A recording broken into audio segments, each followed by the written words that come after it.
entertain. Hi, everybody. I'm Crystal Haynes. Tonight on Greater Boston, the ripple effects that Texas judicial ruling on the abortion pill Mifepristone is having on miscarriages and other medical procedures. Then, the documentary profiling the new abolitionists working to eradicate sex slavery in Southeast Asia.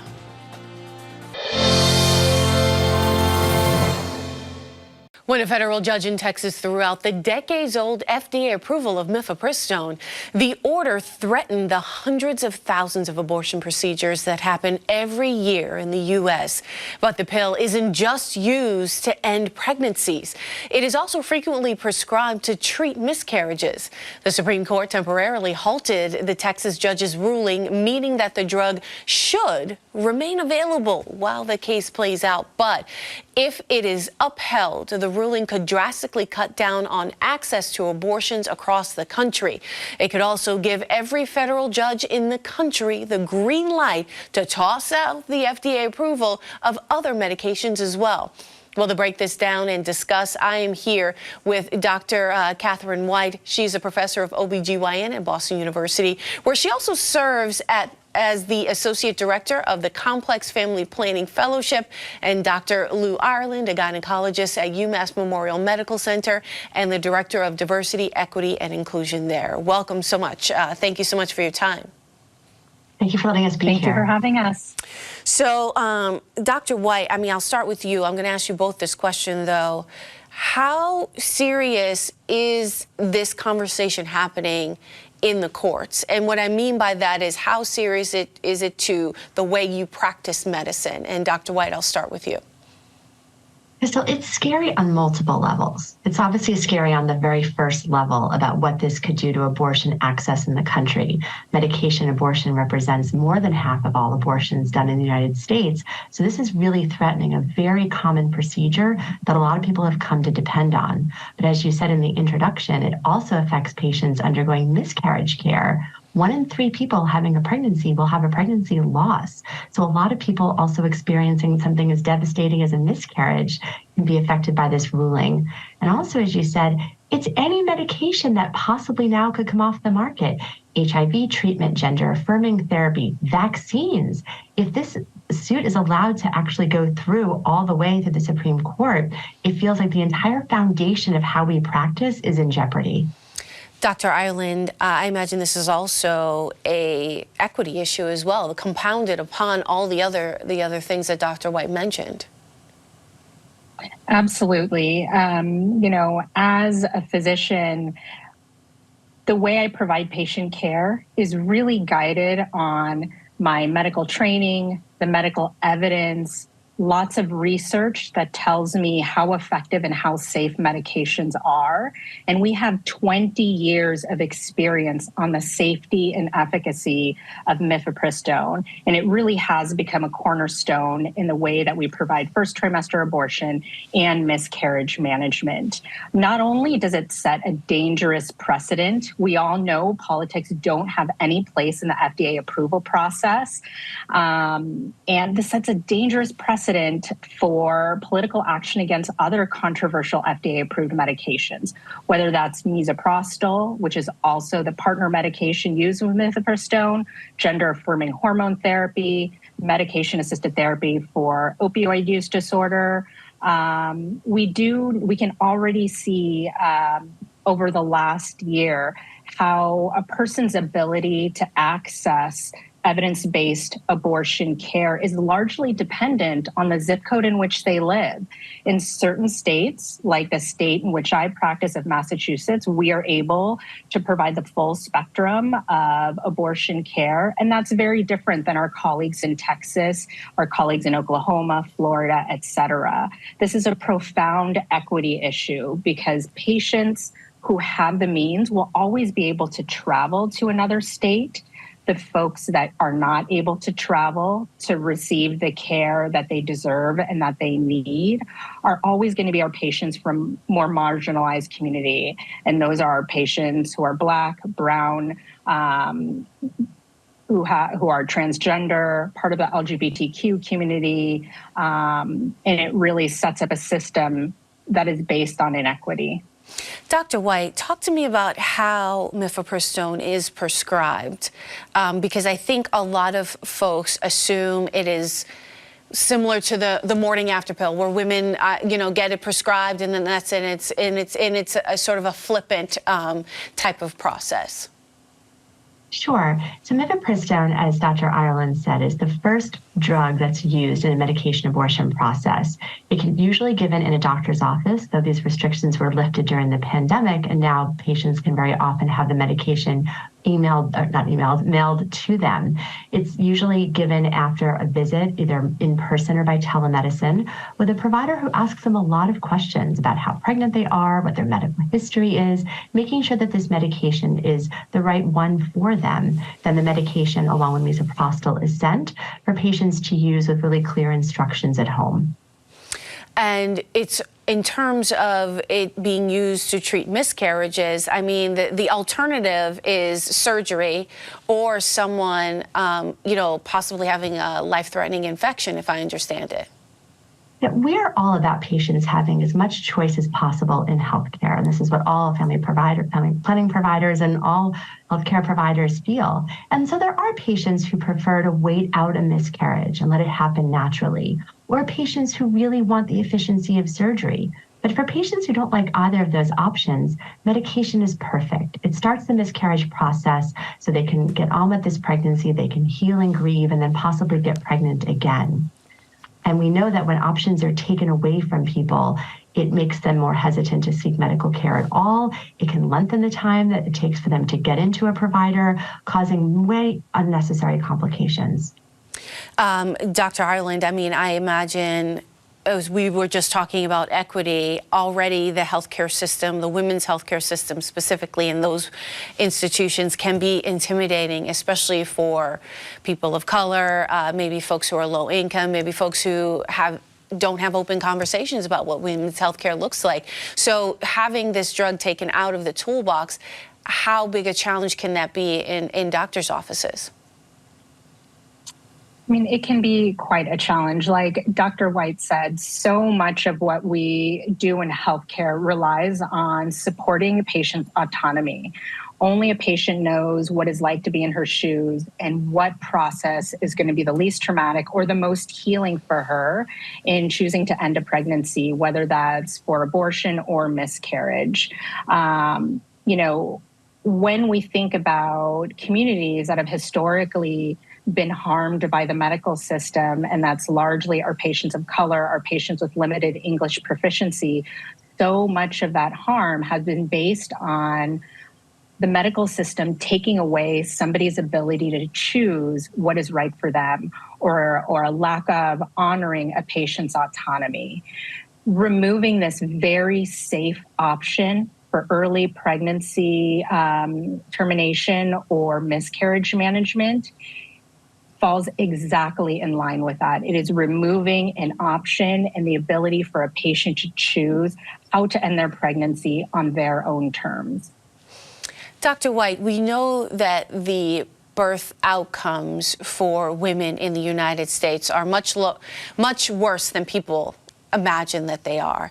So having this debate, having this drug possibly being taken again out of that toolbox, out of the realm of use there, for how will that affect health outcomes for birthing people in the U.S.?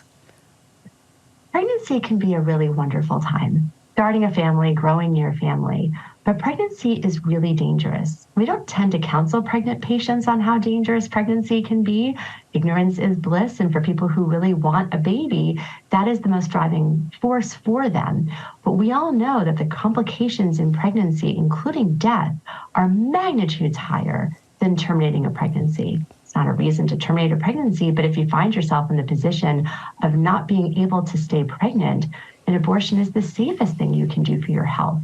And we know that whenever we restrict abortion access, there will be people who can't access it at all, who will then go on to have babies, to have newborns that they were not intending to have, which is going to absolutely increase bad pregnancy outcomes.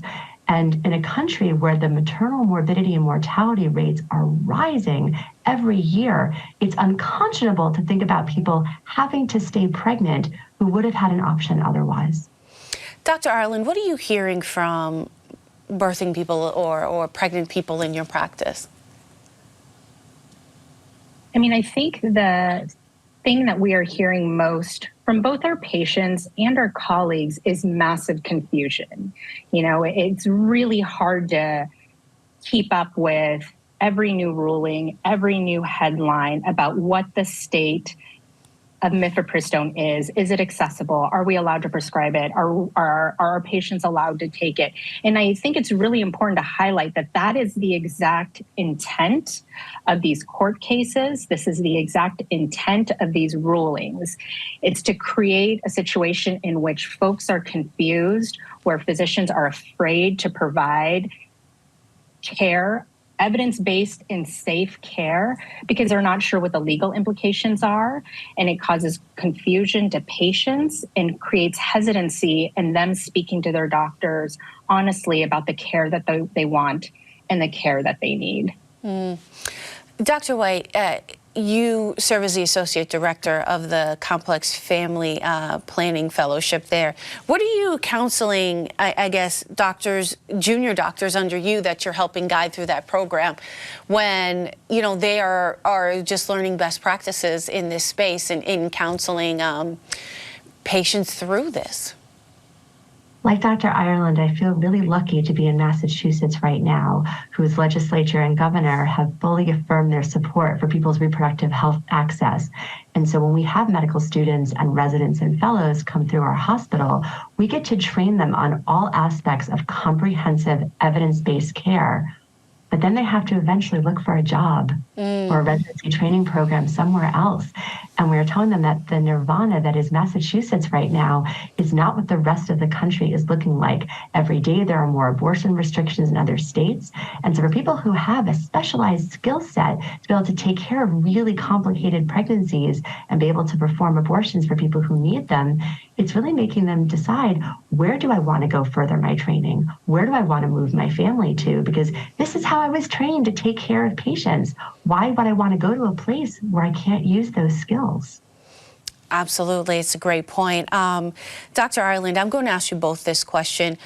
What are you telling patients or folks who might be watching this segment right now who are concerned about what this looks like, what their health care looks like in the wake of this complex issue moving through the courts?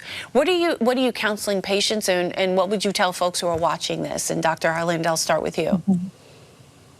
Yeah, you know, it's an interesting predicament to find yourself talking to patients and reinforcing the need that the kind of care that they seek and the kind of care that they need is going to be dependent on the laws of the state in which they are. Never before have I ever had to do that for patients. So that is a very new and unpleasant reality of providing health care.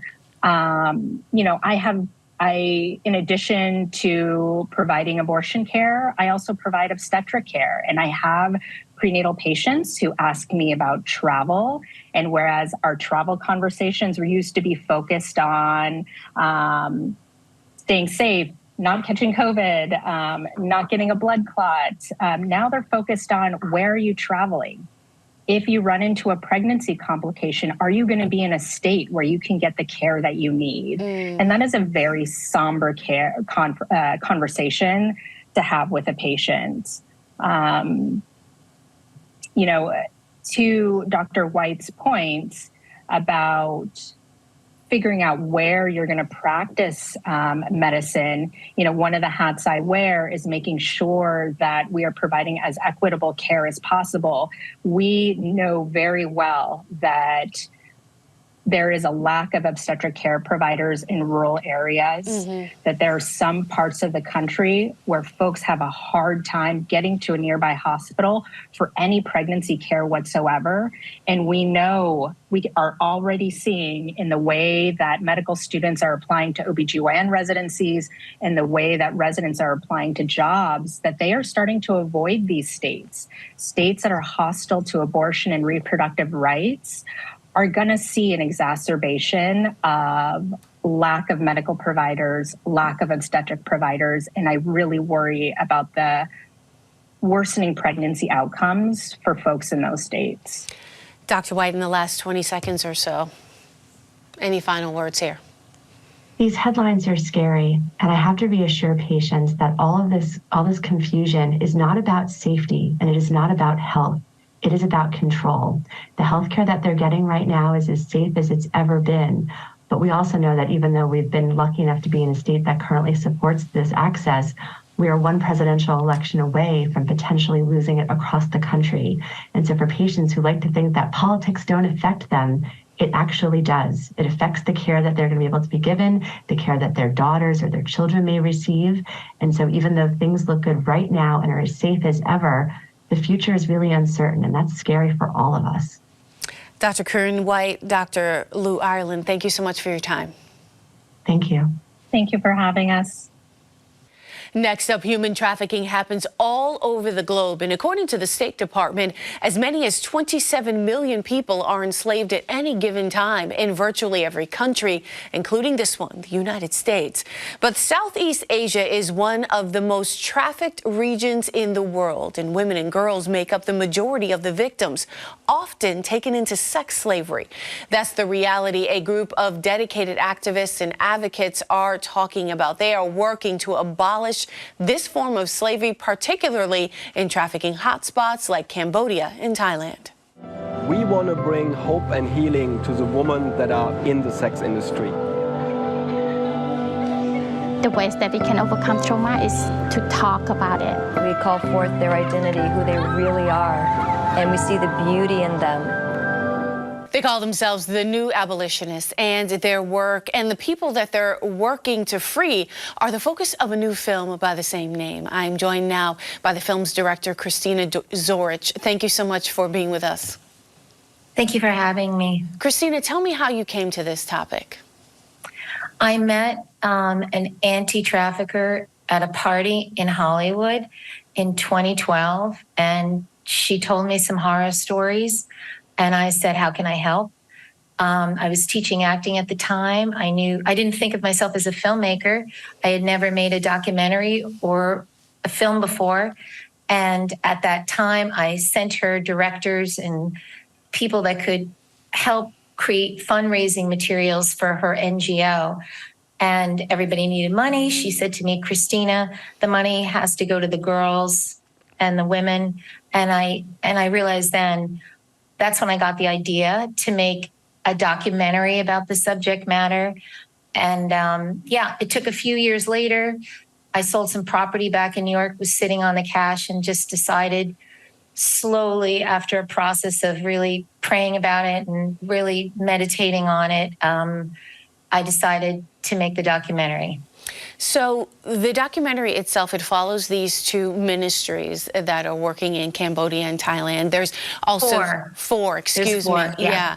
And then, of course, there's some work that's happening through an NGO organization that you do not name because they need to be protected. Is that how dangerous this work is? Yes.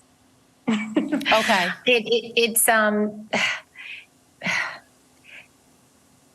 There's things I can't say and can say comfortably, but what I can tell you is while I was in the middle of the edit, there were some problems in a national situation in the government, and one of the NGOs got very frightened that there was going to be blowback. And so that's why there's so much pixelation in the film. I'm trying to protect. It's very difficult to make a documentary where you're trying to raise awareness, and everyone involved wants to do that. They want to raise awareness, educate people about what this is to help stop it. But on the flip side, you've got the danger of, government implications, and then the criminal element of it as well. So it's just, can't even tell you how difficult the process has been for me, and just trying to make sure everybody feels safe, but we get the message out there. What has been, I guess, the driving force of some of the trafficking in the regions that you cover specifically in this documentary? Is it tourism? Because I know people hear about that. Sometimes it's in movies and things like that. Is it a class issue that's happening there? And I'm thoughtful of the title, The New Abolitionists. Well, these people have just been assaulted by this issue and given up everything in their life to go be of assistance and help to end it. And while I was studying it, I kept looking. First of all, I was godsmacked by the fact that it exists in modern day when I started. And they're basically, I figured out that there's like 4 ways that they attack it: rescue, rehabilitation, prosecution, and prevention. I think globally, prosecution is the area where we all have a lot of work to do.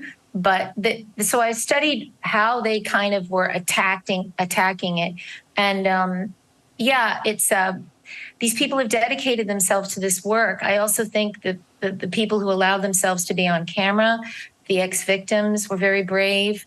Who are, the level of trauma they've experienced is beyond what a lot of us have even gotten near experiencing. So I found them very inspirational and moving to see what the human spirit can do to live through these circumstances and overcome. So on the ground, is it that there is a tourism situation that's built around this or is it a manufacturing issue? Is it a worker issue? Is it a class issue? I guess that was what I was trying to get to. The bottom line is, and the movie answers a lot of these questions, or tries to. That's the whole point of it. So please, everybody, watch it to get educated. I try to get everybody to go on the journey that I went on and try to hold on to as much of a cinema verite feeling as I could, but needing to also hold the audience's hand and explain to them what it looks like. But the bottom line is, any group that is at risk is at risk. So there's a bunch of what Annie Dieselberg at Nightlight calls push factors, which are, it can be poverty. As she would say, though, not every poor person ends up being trafficked, right? It can be abuse, broken family systems, some kind of trauma in the family. It can be a regional trauma, which of course happened in Southeast Asia, because that was a very rife area in the 50s, 60s, and 70s with that global conflict that was going on, similar to what's happening in the Mideast. Actually, one of the trafficking groups that's featured in the film, they do work in the Mideast now. And one of the women, Andrea Asen, believes that ISIS is using human sex trafficking as a way to fund their activities. But we didn't go off the course. I decided to stay in Southeast Asia because I felt like if it is the most trafficked region, let me learn why and what it is, because the examples there would be kind of very stark and very obvious. And that's what I found. It's more in the open than maybe you would say in this country or other countries where it has to be more hidden. So it's at-risk groups, basically, at-risk families, at-risk children. And sometimes there's all kinds of ways they can end up being trafficked. There was one point that one of the groups made that I thought was really smart. He said, there is a global criminal industry that is up there with drugs and weapons in the top 3. They argue over what number placement it is, if it's number 2 or 1, but it's up there. And usually the criminal industries that are involved in drugs and weapons, not all the time, but can also be trafficking women and children. So it's that, but it also can be what he called freelancers, where it happens on an individual level. And, it's a way that a person survives, or a family survives, or they're tricked into it, or they're, abducted, or they're blackmailed for a work situation. And so that's kind of the landscape. But I do think that any at-risk group is going to be approached, or could be approached, possibly, because they're vulnerable. They're in a vulnerable circumstance. Right. And for folks who haven't seen this film yet, you talk about taking them on this journey. At the end of that journey, what do you hope people do? What can they do? Because, you know, it's a lot of powerful storytelling that's happening. So what can a person at home who's taken this journey with you, what can they do at the end of that? Well, there's a What Can I Do page. So every group or individual I've met along the way that we did the film festival circuit. We met people that do anti-trafficking work. Subsequently, I was asked to be a host on a doc feature about trafficking in the States. We met a bunch of people, ex-intelligence officers, ex-traffic victims, people who've dedicated their lives in the States to this work. And so if you go to that page, you can get all the information. It's www.thenewabolitionist.doc, as in doc.com. And then if you want to, God willing, everyone will watch. You go to the Where to Watch page on our website. And yeah, and please, if people enjoy the film, I don't know, that's the wrong word to use. If they found the film of value and merit, please rate us on Amazon and on, where else? IMDb. Give us a good rating and good review and follow us on social media. And just get educated. I'm trying to make it so that the social media for the film, I start dropping information in groups that I think the biggest thing is to find for yourself what your part is to play. I found making the documentary, which is, you know, at this point, 8 years of my life, self-funding this. My mom came on as a producer in the middle of the edit and saved the project. Thank God. You know, God bless her for it. And I was able to cross the finish line where others would not. So I'm very indebted to her for that and always will be grateful. But I say, take that time you need. You don't have to answer the question right away. It took me a year to figure out what I was going to do. I had to really sit on it and think about it. And maybe it's a smaller part someone plays. Maybe they get involved in sponsoring a family or helping educate a child in an at-risk family. But just do your due diligence and research different groups that you can help. And I also think we all collectively have to kind of really put pressure on government officials, the police locally and all over the world to take action and really be involved in ending this from the legal standpoint and governmental standpoint and doing what we can. We've moved forward and made some progress with the national hotline and people are doing raids, but there's just way more work to be done. It's not over. The fight is not over in our country and globally. So that's right. That's right. Well, Christina Zorich, thank you so much for your time. Thank you for having me. And for more information on how to watch the film, head to newabolitionistdoc.com. That's it for tonight. But come back tomorrow for Talking Politics. Public confidence in the U.S. Supreme Court is cratering. Would adding more justices help here? Adam Riley and his panel will discuss. Plus, why some legislators want the state to push for a 4-day work week. That and more tomorrow at 7. Thank you so much for watching. I'm Crystal Haynes. Good night.